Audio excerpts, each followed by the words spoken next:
Welcome to HP commerce classes. Next આપણે હવે મેનેજમેન્ટમાં જે ટોપિક ભણવાના છે એ છે decision making. One of the interesting question, decision making એટલે શું? નોર્મલી આ ખાલી મેનેજમેન્ટના પોઈન્ટ ઓફ વ્યૂ તો છે જ ઇમ્પોર્ટન્ટ, અને નોર્મલ લાઈફમાં પણ આ ક્વેશ્ચન, આ ટોપિક બહુ ઇમ્પોર્ટન્ટ છે. ઘણી વાર શું થતું હોય છે કે લોકો નિર્ણય જ નહીં લઈ શકતા. આ નિર્ણય ના લેવો આ પણ એક પ્રકારનો શું છે? નિર્ણય છે. સાહેબ આવું કેવી રીતના હોઈ શકે? તમે કોઈ વસ્તુના સંદર્ભમાં સમજો કે તમને કોઈ કીધું કે અહીંયાથી અમદાવાદ જવાનું છે, બરાબર? અહીંયાથી તારે અમદાવાદ જવાનું છે, તમે કોઈ નિર્ણય જ ના લીધો જવું કે ના જવું, અને તમે ઘરમાં બેસી રહ્યા, તો આ પણ તો તમે એક પ્રકારનું શું કર્યું કહેવાય? નિર્ણય લીધો જ ને કે ભાઈ નહીં જવું. તમે બોલ્યા નહીં ખાલી, બરાબર? પણ આજે બિન નિર્ણાયક રહેવું, ઇનડિસિઝિવ રહેવું, આ ધંધા માટે બહુ જ અઘરી વસ્તુ છે. ધંધા માટે ઇનડિસિઝિવનેસ ઇઝ વર્સ એવું કહીએ તો પણ ચાલે. કારણ કે ધંધાની અંદર છે ને સમયાંતરે ઘણી બધી ઓપોર્ચ્યુનિટીઝ આયા કરતી હોય છે. હવે એ ઓપોર્ચ્યુનિટીઝને સમય પર જ તમારે ગ્રેપ કરવી પડે. હવે એ ઓપોર્ચ્યુનિટીઝને ગ્રેપ કરવા માટે તમારી અંદર એક પાવર જોઈએ, અને પાવરનું નામ છે ડિસિઝન મેકિંગ. જોઈએ ડિસિઝન મેકિંગ એટલે શું, ધંધાની અંદર કઈ રીતના કામકાજ હોય છે એનું. Define decision and decision making. Explain the process of decision making. કે ડિસિઝન લેવાની જે આખી પ્રક્રિયા આપણે કરીએ છીએ એના સ્ટેપ્સ શું હોઈ શકે? તો જો પહેલા તો meaning of decision. Decision is a kind of choice of a desirable alternative. According to Lopez, a decision represents a judgment of a needs, means or goals and a commitment to action. Simple સરળ ભાષામાં સમજો, કોઈ તમારે કામકાજ કરવું છે, કોઈ action લેવું છે, બરાબર? એ કામ કરવા માટે તમારી પાસે બધા જે અલ્ટરનેટિવ્સ છે, એ અલ્ટરનેટિવમાંથી કોઈ એક અલ્ટરનેટિવની તમે જે પસંદગી કરો છો, એ પસંદગીને શું બોલાય? તમારું ડિસિઝન. લગ્ન કરવા માટે ઘેરથી 10 જણા બતાવે, બરાબર? 10 વ્યક્તિ બતાવે, એ 10 આપણા શું કહેવાય? અલ્ટરનેટિવ્સ કહેવાય, ઓપ્શન્સ કહેવાય. અને એ ઓપ્શન્સમાંથી તમને યોગ્ય લાગતો ઓપ્શન પસંદ કરો, એ તમારું શું કહેવાય? ડિસિઝન કહેવાય. તો જો ડિસિઝન રિપ્રેઝેન્ટ્સ અ જજમેન્ટ, નિર્ણય of needs, means or goals. તમારી જે જરૂરત હોય, તમારી પાસે જે સંસાધનો હોય, માધ્યમ હોય, અને તમારા જે લક્ષ્યાંકો હોય, એના સંદર્ભમાં તમે જે ડિસિઝન જજમેન્ટ લો છો એન્ડ કમિટમેન્ટ કરો છો કોઈ એક્શનના લઈને, that is your decision. Clear થઈ વાત બધાને? આગળ હવે મિનિંગ ઓફ ડિસિઝન મેકિંગ. આગળ વાત કરી ડિસિઝનની. ડિસિઝન મેકિંગ એટલે શું? Decision making means to select the best course of action out of 2 or more alternatives. Decision making is a process of making choice. પેલામાં ચોઇસ કરી લીધી એટલે તમે શું કર્યું કહેવાય? એ ડિસિઝન લીધું કહેવાય. અને આ ડિસિઝન લેવાની જે પ્રક્રિયા કરો ને એને શું બોલાય? Decision making. તમારી પાસે 2-4 જે ઓપ્શન્સ હોય એમાંથી એક ઓપ્શનને જે તમે પસંદ કરવાની ક્રિયા કરો ને, એ ક્રિયાને શું બોલાય? ખ્યાલ આવે બધાને? આગળ જો process of decision making. The main steps involved in the decision making. Decision making is a systematic process. આ એક પદ્ધતિસરની પ્રક્રિયા હોય છે which consist of several steps. કે એમાં ઘણા બધા અલગ અલગ સ્ટેપ્સ હોઈ શકે. This steps of decision making can be explained with the help of following figure. સૌથી પહેલા ડિસિઝન લેતા પહેલા તમારી પાસે શું હોવું જોઈએ? તમારા લક્ષ્ય સ્પષ્ટપણે હોવા જોઈએ. કે તમારે ડિસિઝન લેવું છે, વેરી ગુડ, ડિસિઝન લો. શેના માટેનું ડિસિઝન લેવું છે? કયા ઉદ્દેશ્ય માટે ડિસિઝન લેવું છે? કયા લક્ષ્યને પાર પાડવા માટેનું ડિસિઝન લેવું છે? તો તમારી પાસે સૌથી પહેલા તો શું હોવું જોઈએ? ચોક્કસ લક્ષ્યાંક હોવા જોઈએ, ઓબ્જેક્ટિવ્સ, ઉદ્દેશ્ય હોવું જોઈએ. એકવાર એ નક્કી થયું પછી બીજું કામ શું કરશો? Identification of problems. A decision લેવાની પ્રક્રિયાની અંદર અથવા તો તમારી સામે એ ડિસિઝન લેવાની પ્રક્રિયા કરવાની જરૂરત કેમ પડી? તમને જરૂરત કેમ પડી? તો કે એમાં તમને જે બધા પ્રોબ્લેમ્સ દેખાઈ રહ્યા હોય, જે ઓપોર્ચ્યુનિટીઝ દેખાઈ રહી હોય, એને તમારે નક્કી કરવી પડશે, શોધવી પડશે. ખબર પડી? બીજું, એ પ્રોબ્લેમને સોલ્વ કરવા માટેના રસ્તાઓ, સર્ચ ફોર અલ્ટરનેટિવ્સ. ત્રીજું કામ શું કરશો? ઓપ્શન શોધશો કે તમે ડિસિઝન લેવાનું છે કોઈ વસ્તુને સિદ્ધ કરવા માટે, કોઈ લક્ષ્યાંકને હાંસલ કરવા માટે. તો લક્ષ્યાંક હાંસલ કઈ રીતના થઈ શકે છે એના જે અલ્ટરનેટિવ્સ છે એ ફાઇન્ડ આઉટ કરીશું. પછી તમારી સામે સમજો કે 5-10 અલ્ટરનેટિવ આવી ગયા. એ બધા અલ્ટરનેટિવનું શું કરશો? તમે ઇવેલ્યુએશન કરશો, મૂલ્યાંકન કરશો. મૂલ્યાંકન કર્યા પછી જે બેસ્ટ અલ્ટરનેટિવ લાગશે એની ચોઇસ કરશો. એના બેઝિસ પર એક્શન લેશો, એક્શન તમે જે પણ કંઈક લીધું એનું કંઈક પરિણામ આવશે અને પરિણામની પછી તમે શું આપશો? ફીડબેક. કે ભાઈ તમે જે ઓબ્જેક્ટિવ હતા, જે નક્કી કર્યા હતા લક્ષ્યાંકો, અને એ લક્ષ્યાંકો પ્રમાણે તમે જે પણ કંઈક કામ કર્યું, એ કામથી તમને જે રિઝલ્ટ મળ્યું, એ રિઝલ્ટ તમારા લક્ષ્યાંકો પ્રમાણે મળ્યું કે ના મળ્યું? મળ્યું હોય દેટ મીન્સ તમારું ડિસિઝન પરફેક્ટ હતું. પણ જો તમારા લક્ષ્યાંકો સિદ્ધ ના થાય એનો મતલબ તમારા ડિસિઝનમાં કંઈક ગડબડ થઈ. બોલો, આટલું ક્લિયર થયું? ચલો હવે એક એક કરીને બધા સ્ટેપ્સને આપણે સમજતા જઈએ. સૌથી પહેલા શું છે? Two determine specific objectives. The first step in the process of decision making is to decide the specific objectives of organization. પહેલું કામ શું કરવું પડે તમારે?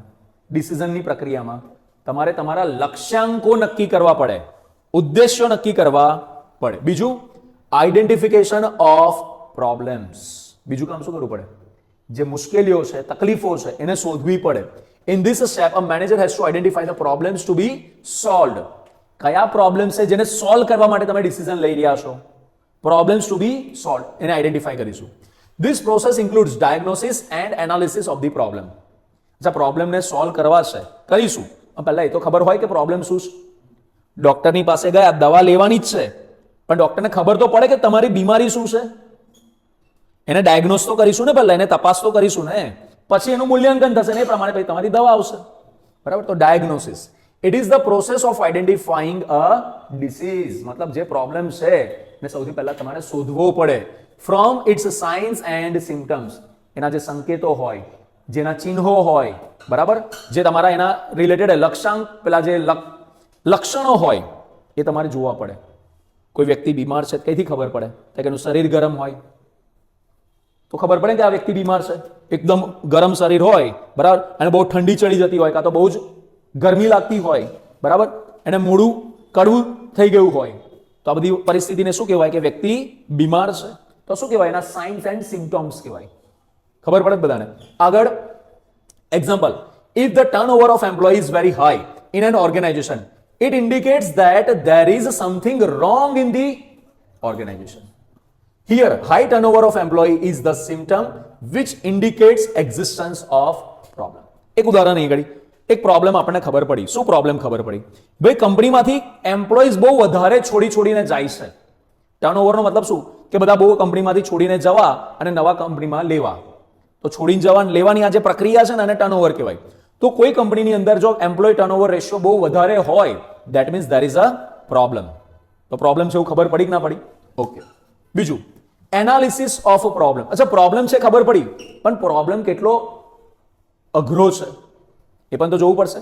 કે પ્રોબ્લેમ કેટલો હાનિકારક છે, કે ઠીકઠાક છે, કે એની કોઈ આપણા પર અસર જ નહીં થઈ રહી, એ પણ તો એનાલિસિસ કરવું પડશે ને આપણે. After the diagnosis, the next step is to analyze the problem. While analyzing the problem, a manager has to consider certain factors like availability of information, critical factors, time available for decision making. જ્યારે તમે પ્રોબ્લેમનું analysis કરો તો પ્રોબ્લેમના related શું information છે, બરાબર, એ પ્રોબ્લેમના related એવા કયા કયા ક્રિટિકલ ફેક્ટર્સ છે જે પ્રોબ્લેમની અંદર રહેલા છે, અને એના સંદર્ભમાં તમારે ડિસિઝન કેટલું જલ્દી લેવું પડશે. ઘણીવાર ડોક્ટર શું કહે, આપણને કોઈ વ્યક્તિ બીમાર હોય તો એને જોઈને શું કહે, ભાઈ આટલી દવા લો, 3 દિવસમાં મતલબ સાજા વ્યક્તિ થઈ જશે, સરખું થઈ જશે. ઘણાને જોતા શું કે ડોક્ટર, હમણાં જ આને ઇન્જેક્શન આપવું પડશે. તો ઘણાને જોતા શું કે, બોટલ ચડાવવું પડશે.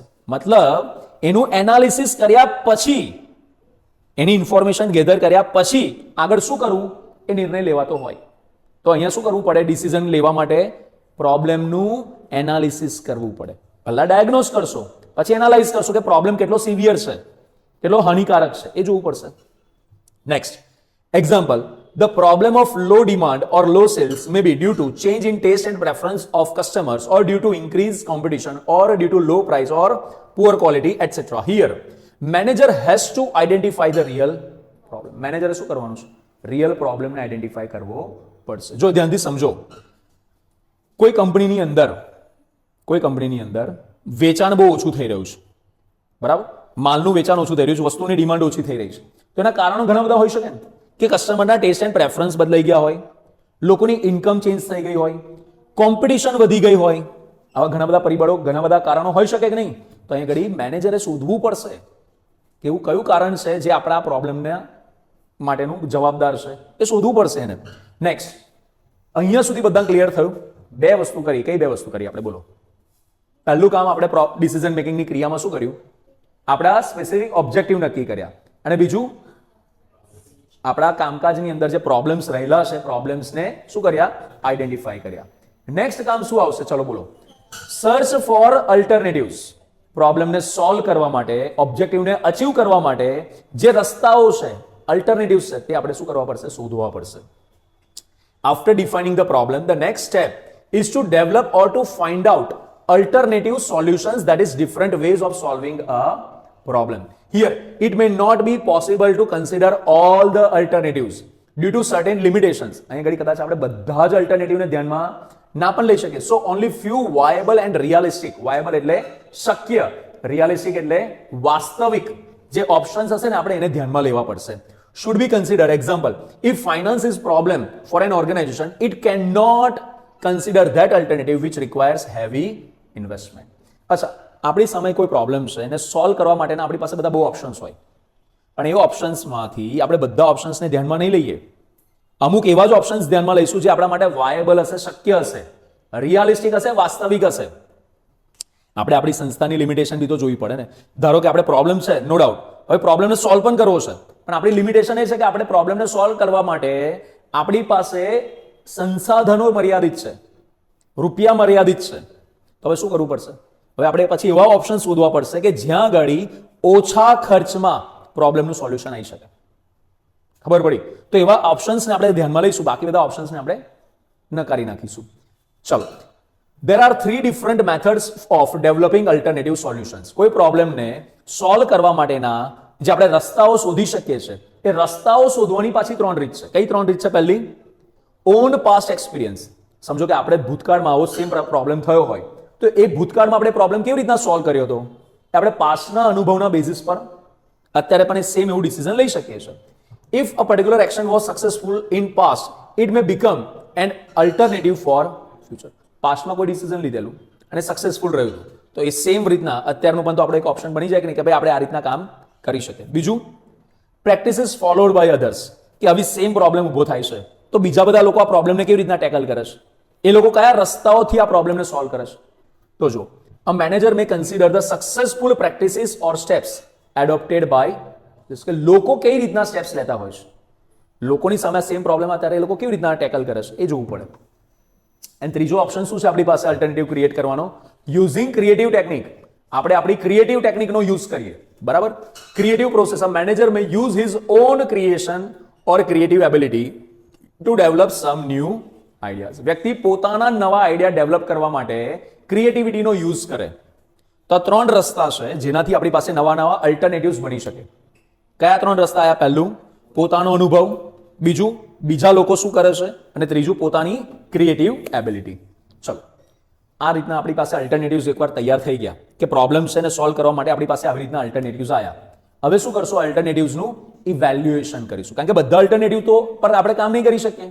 સમજો, અહીંથી અમદાવાદ જવાનું છે તો અમદાવાદ જવાના ધારો કે બે રસ્તા છે, એવું થોડી છે તમે બે રસ્તા પર જઈ શકશો. તમે બેમાંથી કોઈ એક જ રસ્તો ચૂઝ કરશો. કેવી રીતના ચૂઝ કરશો? કે જે સૌથી બેસ્ટ રસ્તો હશે, ઓછો ખર્ચાળ હશે, ઓછો ટાઈમ કન્ઝ્યુમિંગ હશે, જે તમારી વાત હશે એ પ્રમાણે તમે ડિસાઇડ કરશો. તો જો, evaluation of alternatives. When there are many alternatives, સમજો કે પ્રોબ્લેમ સોલ્વ કરવા માટે બધા બહુ alternatives હોય, it is necessary to reduce the number of alternatives. After reducing the alternatives, a manager has to evaluate various alternatives. While evaluating alternatives, a manager should take into account various tangible as well as intangible factors. ઘણા બધા alternatives હોય તો ભાઈ તમારે શું કરવું પડે? બધાનું મૂલ્યાંકન કરવું પડે, બધાનું કમ્પેરિઝન કરવું પડે. અને કમ્પેરિઝન કરવા દરમિયાન ઘણા બધા એના ટેન્જિબલ અને ઇનટેન્જિબલ પરિબળો જે હોય એને તમારે ધ્યાનમાં લેવા પડે. હવે પ્રશ્ન થાય સાહેબ, ટેન્જિબલ ઇનટેન્જિબલ એટલે શું? તો જો, tangible factors are those which cannot be measured in terms of quantity. They are mostly qualitative. Example, while deciding plant location, we have to consider certain non-economic factors such as psychological problems arising out of displacement of persons from the plant site, ecological balance, etc. Thus, we have to consider various factors while evaluating alternatives. એવું સમજો અમુક છે ને tangible intangible, આમાં છે ને થોડુંક આ ટાઈપિંગની મિસ્ટેક છે, હું તમને સમજાવી દઉં. ટેન્જિબલ પરિબળો એટલે કેવા કે જે ક્વોન્ટિટેટિવ પ્રકારના હોય, ઇનટેન્જિબલ એટલે જે ક્વોલિટેટિવ પ્રકારના હોય. અમુક વસ્તુ સમજો કે ભાઈ ટેન્જિબલ પરિબળો કેવા હોય કે ભાઈ આપણે કેટલા રૂપિયાની જરૂરત પડશે, એનાથી કેટલા નવા મશીનરી લાવવા પડશે, કેટલા માણસો નોકરી તરફથી કાઢવા પડશે, તો આ બધા ટેન્જિબલ પરિબળો હોય. પ્રોબ્લેમને જ્યારે આપણે સમજવા બેસીએ, અલ્ટરનેટિવ્સને જ્યારે કમ્પેરિઝન કરવા બેસીએ, તો આ બધી ક્વોન્ટિટેટિવ બાબતોને ધ્યાનમાં લઈએ તો ટેન્જિબલ કહેવાય. ક્વોલિટેટિવ જે બાબતો હોય, જેમ કે એ લોકોને નોકરી પરથી છૂટા કરવામાં આવશે અથવા તો બીજી જગ્યા પર ટ્રાન્સફર કરવામાં આવશે, તો એ લોકોની માનસિકતામાં થોડોક પ્રોબ્લેમ આવે, એ લોકોના પરફોર્મન્સ પર પ્રભાવ પડશે, તો આવી જે વસ્તુ હોય ને આ બધી ઇનટેન્જિબલમાં આવશે. ખબર પડી? તો જ્યારે તમે અલ્ટરનેટિવ્સનું ઇવેલ્યુએશન કરો છો તો ટેન્જિબલ, ઇનટેન્જિબલ બંને પરિબળોને ધ્યાનમાં લેવા પડશે. ક્લિયર થઈ વાત બધાને? આગળ નેક્સ્ટ, ચોઇસ ઓફ અલ્ટરનેટિવ. આગળ શું કામ કરવાનું છે? અલ્ટરનેટિવની ચોઇસ કરવાની. તમે કમ્પેરિઝન કર્યું, એમાં તમને લાગ્યું કે અચ્છા પહેલા નંબરનો ઓપ્શન જે છે આપણા માટે બેસ્ટ છે, તો તમે એને પસંદગી કરશો. After considering various aspects such as cost, expected benefits etcetera of alternative solutions, a manager has to select the best alternative. પહેલા તો ઓલ્ટરનેટિવ શોધ્યા, કમ્પેરિઝન કર્યું, ઇવેલ્યુએશન કર્યું. હવે કામ શું થશે? સૌથી બેસ્ટ લાગે ને એની પસંદગી કરશો. There are 3 approaches or methods of selecting the best alternative. અચ્છા, આને પણ ચૂઝ કરવાની, બેસ્ટ ઓપ્શનને ચૂઝ કરવાની પાછી ટેકનિક્સ છે. 3 ટેકનિકની વાત કરી. પહેલી છે experience. Manager May select that alternative which was successful in the past. તમને કોઈ ઓપ્શને પાસ્ટમાં ઓલરેડી સફળતા મેળવાઈ હોય, અપાવડાઈ હોય, તો તમે એ જ ઓલ્ટરનેટિવથી ભવિષ્યમાં પણ તો કામ કરવાનું પસંદ કરશો. લાઈક પહેલું થયું એક્સપિરિયન્સ. બીજું એક્સપેરિમેન્ટેશન, પ્રયોગ. બીજું શું કરી શકો? પ્રયોગ કરી શકો. In this method a particular alternative is first put into practice and then its result is observe. પહેલે ઇસ્તેમાલ કરે ફિર વિશ્વાસ કરે. એક્સપેરિમેન્ટેશન, થોડોક પ્રયાસ કરી જોવે, એક્સપેરિમેન્ટ કરી જોવે, યોગ્ય લાગશે તો પછી આગળ. બરાબર? તો જો here the manager selects that alternative which gives best results. Example, test marketing in case of new product. Sir ધારો કે તમે નવી પ્રોડક્ટ માર્કેટમાં લાવી રહ્યા છો, તો એવું ના હોય કે એક જ ઝાટકે તમે આખા ગામભરમાં, આખા દુનિયાભરમાં તમે પ્રોડક્ટ લોન્ચ કરી દેશો. તમે પહેલા કરશો ટેસ્ટ માર્કેટિંગ. રિલાયન્સ જીઓ જે કર્યું હતું એ લોકો જ્યારે જીઓનું પેલું કાર્ડ લોન્ચ કરવાનું હતું, સિમ કાર્ડ જ્યારે આવ્યું, બરાબર, તે લોકો એવું નહોતું કે પહેલા સ્ટાર્ટિંગમાં આખા દુનિયામાં, આખા ઇન્ડિયામાં બધું લોન્ચ કરી દીધેલું. પહેલા એમને એમના એમ્પ્લોઈઝને યુઝ કરવા માટે આપ્યું થોડા સમય માટે. પછી ખાલી ગુજરાત અને મહારાષ્ટ્ર 2 જ જગ્યા પર લોન્ચ કર્યું. જોયું કે અહીંના લોકોને શું પ્રોબ્લેમ્સ નડી રહ્યા છે, પ્રોબ્લેમ્સને સોલ્વ કર્યા. અને ટેસ્ટ માર્કેટિંગ કહેવાય. અને જ્યારે પ્રોબ્લેમ સોલ્વ થઈ ગયા પછી જ એને આખા નેશન વાઇડ પછી એ લોકોએ લોન્ચ કર્યું. અને ટેસ્ટ માર્કેટિંગ અને કહેવાય એક્સપેરિમેન્ટેશન. ક્લિયર થાય છે? એન્ડ છેલ્લું શું આવ્યું છે? Research and analysis. In this method we have to consider the impacts of each alternative and we have to select that alternative which has the most favorable impact. ત્રીજું કામ તમે research and analysis પણ કરી શકો. જોઈ શકો કે કયા અલ્ટરનેટિવથી શું ફાયદો થઈ રહ્યો છે, શું નુકસાન થઈ રહ્યું છે. એનાલિસિસના બેઝિસ પર જે સૌથી વધારે પ્રભાવશાળી ઓપ્શન હોય તમે એ ચૂઝ કરી શકો છો. છઠ્ઠું, ચલો અલ્ટરનેટિવ સિલેક્ટ થઈ ગયો, ચોઇસ કરી લીધી. હવે કામ શું આવે બોલો? એના પ્રમાણે એક્શન લેશો, કામ કરશો, ઇમ્પ્લિમેન્ટેશન કરશો. તો જો once a decision is taken, the next step is to implement the decision. લઈ લીધું, હવે ડિસિઝનને શું કરવાનું? ઇમ્પ્લિમેન્ટ. કામ એના પર કામ કરીશું હવે આપણે. To implement the decision, a manager has to perform following activities. કઈ એક્ટિવિટીઝ કરવી પડશે? He has to communicate his decision to his decision લીધું તો સૌથી પહેલા એ લોકોને કહેવું તો પડશે ને આપણે સબઓર્ડિનેટને કે ભાઈ તમારે આવું કામ કરવાનું છે, તેવું કામ કરવાનું છે, આપણે આવું ડિસિઝન લીધું છે, એ પ્રમાણે બધાના ભાગે આવું કામ કરવાનું આવશે. બીજું, to obtain their acceptance over the decision. અચ્છા, ખાલી થોપી નહીં બેસાડવાનું, એ લોકોને સમજાવવાના, એમનું એક્સેપ્ટન્સ લેવાનું કે હા ભાઈ એ લોકો આપણા ડિસિઝનથી સંમત છે. અને ત્રીજું, ટુ ઓબ્ટેન ધેર સપોર્ટ, અને એ લોકોનો સપોર્ટ પણ સાથે લેવાનો. તો ઇમ્પ્લિમેન્ટેશનના સ્ટેજમાં તમારે આ કામ કરવા પડશે. આગળ રિઝલ્ટ મળશે અને રિઝલ્ટથી આપણને ફીડબેક મળશે કે આપણું ડિસિઝન સાચું કે ખોટું. When decision is implemented, it gives certain results. Now, a manager has to compare these results with the objectives. If the results are not satisfactory or not as per the objective, he should find out its causes and he should modify the decisions further. When there are changes in the circumstances, he has to modify his decision. જો અહીંયા ઘડી સ્થિતિ શું નિર્માણ થશે? Result, action લીધું તો એક્શનનું result તો કંઈક આવશે. જો રિઝલ્ટ એવું આવ્યું કે આપણા લક્ષ્યાંકો હાંસલ થઈ ગયા, ધેટ મીન્સ રિઝલ્ટ ગુડ, આપણા ડિસિઝન ગુડ. પણ જો ના થયું તો એનો મતલબ આપણા ડિસિઝનમાં ગડબડ થઈ. ઘણીવાર આવું પણ બને કે પરિસ્થિતિઓ, ડિસિઝન જ્યારે લીધું ત્યારે કંઈક અલગ સ્થિતિ હતી, ડિસિઝન લીધા પછી જ્યારે એના પર કામ કરવાનો વારો આવ્યો ત્યારે પરિસ્થિતિઓ બદલાઈ ગઈ. તો ઘણીવાર ડિસિઝન્સ પણ તમારે બદલવા પડે. તો પણ એ બધું ખબર ક્યાં આગળ પડશે આપણને? ફીડબેકમાં. ક્લિયર થઈ ગયું બધાને? એની કન્ફ્યુઝન? 8 સ્ટેપ આયા, એકદમ ક્વિકલી રિવાઇઝ કરી લો. પહેલું સ્ટેપ શું હતું? ઓબ્જેક્ટિવ નક્કી કરવાના, પહેલું સ્પેસિફાઈ ઓબ્જેક્ટિવ. બીજું પ્રોબ્લેમ્સને આઈડેન્ટિફાઈ કરવાના. પછી ત્રીજું પ્રોબ્લેમને આઈડેન્ટિફાઈ કર્યા પછી એને સોલ્વ કરવાના અલ્ટરનેટિવ્સ શોધવાના. ચોથું એનું ઇવેલ્યુએશન કરશો. પાંચમું અલ્ટરનેટિવ, બેસ્ટ અલ્ટરનેટિવની પસંદગી કરશો, ચોઇસ કરશો. છઠ્ઠું એ અલ્ટરનેટિવને એક્શનમાં લાવશો, ઇમ્પ્લિમેન્ટ કરશો. પછી તમને મળશે રિઝલ્ટ અને રિઝલ્ટના બેઝિસ પર આવશે ફીડબેક. ક્લિયર થઈ ગઈ બધાને વાત? ઓકે.